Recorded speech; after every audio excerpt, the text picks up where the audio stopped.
میں تھوڑے تھوڑے اشارے کر کے بتا دیتا ہوں. جب آپ بیٹے ہیں تو آپ کہہ رہے ہیں کاش میرے ماں باپ زندہ ہوتے، میں ان کی خدمت کرتا. پھر فرمایا اور نہیں تو میری ماں تو ہوتی.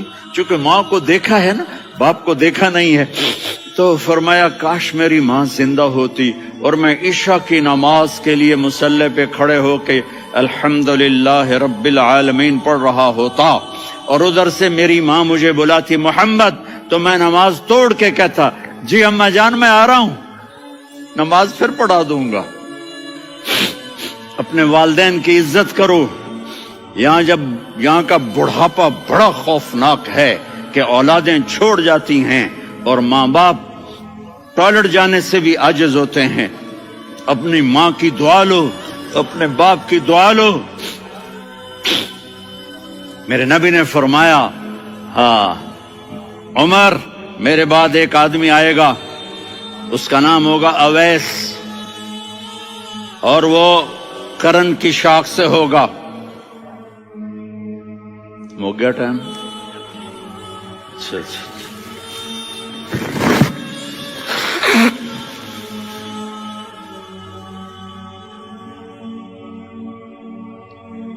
اس سے دعا کرانا، علی آپ بھی، عمر آپ بھی.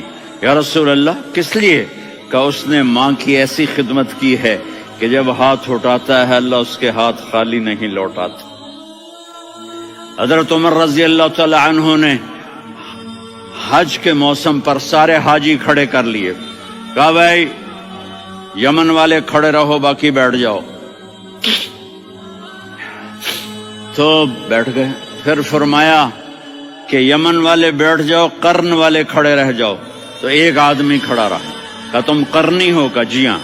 اویس کو جانتے ہو؟ جی میرے بھائی کا بیٹا ہے لیکن تھوڑا پاگل سا ہے، آپ کیوں پوچھ رہے ہیں؟ حضرت عمر نے فرمایا وہ نہیں، تو پاگل ہے. کدھر ہے؟ کہا جو اونٹ چرانے گیا ہے ادھر عرفات کی طرف. تو آپ نے حضرت علی کو ساتھ لیا اور دوڑ لگائی سواری پر. دیکھا تو اویس کرنی ایک کیکر کے نیچے نماز پڑھ رہے تھے اور اونٹ چر رہے تھے. تو جب انہوں نے دیکھا کہ دو آدمی آ کے بیٹھ گئے تو انہوں نے نماز شارٹ کٹ کر دی. تو حضرت عمر نے پوچھا کون ہو بھائی؟ کہا جی میں مزدور ہوں. کہا تیرا نام کیا ہے؟ کہا جی اللہ کا بندہ. کہا رے بھائی تیری ماں نے تیرا نام کیا رکھا ہے؟ اس نے تو نہ حضرت عمر کو دیکھا تھا نہ علی کو. وہ کہنے لگا بھائی تم کون لوگ ہو میرا انٹرویو کرنے والے؟ یہ تو میں اپنی زبان میں کہہ رہا ہوں. تو حضرت علی بولے کہ بھائی یہ ہیں امیر المومنین عمر بن خطاب اور میں ہوں علی بن ابی طالب. تو وہ ایسے کانپنے لگے. میں معافی چاہتا ہوں، میں پہلی دفعہ آیا ہوں، میں نے آپ کو دیکھا نہیں. فرمائیے آپ. حضرت عمر نے کہا ہاتھ اٹھا ہمارے لیے دعا کر. تو وہ رونے لگی. آپ نبی کے صحابی، میں عاجز مسکین میں دعا کروں؟ میری اوقات ہے میں دعا کروں؟ کہاں ہمیں ہمارے نبی نے فرمایا تھا اویس آئے تو دعا کروانی ہے. عمر اور علی جیسی ہستیوں کو دعا کے لیے کہا جا رہا ہے. پیچھے تہجد ہے؟ نہیں. جہاد ہے؟ نہیں. علم ہے؟ نہیں. نماز ہے؟ نہیں. روزہ ہے؟ نہیں. زکوٰۃ ہے؟ نہیں. خیرات ہے؟ نہیں. کیا ہے؟ ماں کی خدمت، ماں کی خدمت، ماں کی خدمت. میرے نبی نے فرمایا لوگ جنت میں چلیں گے، اویس چلے گا. جب گیٹ پر پہنچے گا تو اللہ کہیں گے اویس کو پیچھے ہٹا دو، باقی اندر چلے جاؤ. تو اویس کرنے ڈر جائیں گے کہ یا اللہ جنت کے دروازے پر مجھے پیچھے ہٹا دیا. تو اللہ کہیں گے پیچھے دیکھو، ویسے پیچھے مڑ کے دیکھیں گے تو لوگوں کا مجمع ہوگا جو جہنم میں جا رہے ہوں گے، ایمان والے، گنہگار مسلمان. تو میرا اللہ کہے گا اویس اپنی انگلی کو پھیرتا جا، جس پر تیری انگلی پڑے گی تیری تو فیل سب کو جنت میں ڈال دوں گا. یہ ماں ہے، صرف ڈالر ہی سب کچھ نہیں ہے، یہ ماں ہے. میرے نبی نے فرمایا اب تیرا باپ تیری جنت کا سب سے بڑا دروازہ ہے. اگر تو نے باپ کو ناراض کر کے موت پائی تو تیرے لیے جنت کا دروازہ کھل نہ سکے گا. یہ باپ کا مقام ہے. پھر آپ نے 11 شادیاں کی. کیوں کی؟ سنو حدیث، ما تزوجت وما زوجت الا بوحی من السماء نزل به جبریل.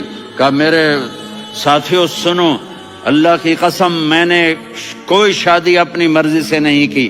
میرے اللہ نے فرمایا یہاں کرو، میں نے کی. میں نے اپنی بیٹی وہاں دی جہاں میرے اللہ نے فرمایا. تو اتنی شادیاں کیوں کی ہیں؟ ہمیں گھر کی زندگی سمجھانے کے لیے. میری بات غور سے سنو، دنیا کا سب سے بڑا رشتہ خاوند اور بیوی ہے. سب سے مقدس رشتہ ماں باپ ہے، لیکن سب سے بڑا رشتہ خاوند اور بیوی ہے.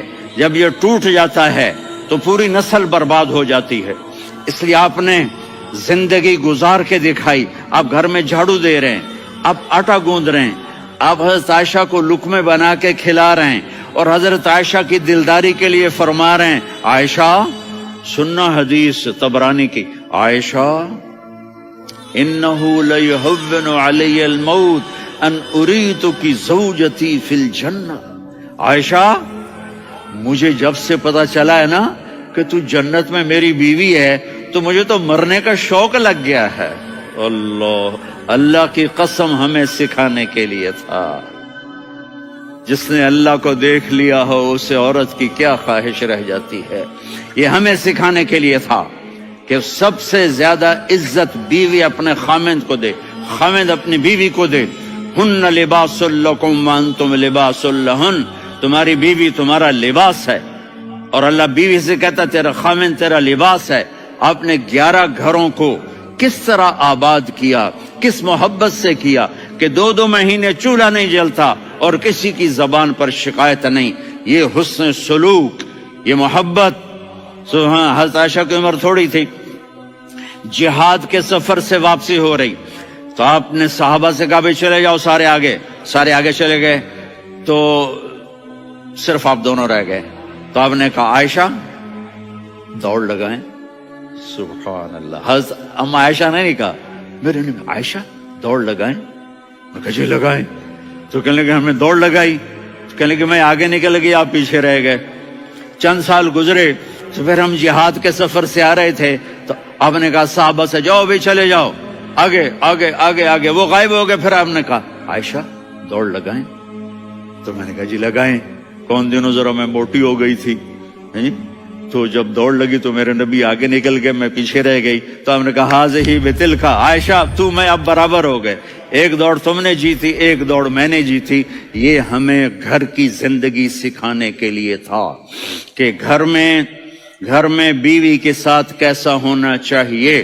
اور عورتوں کے لیے کہا اگر میری شریعت میں سجدہ ہوتا تو میں بیوی سے کہتا اپنے خاوند کو سجدہ کرے، تاکہ ایک نسل تیار ہو. بیلنس زندگی گزارو. میں نے کل بھی کہا تھا، آج بھی کہہ رہا ہوں، امبیلنس لائف ہماری اولاد کو تباہ کر رہی ہے. میرے پاس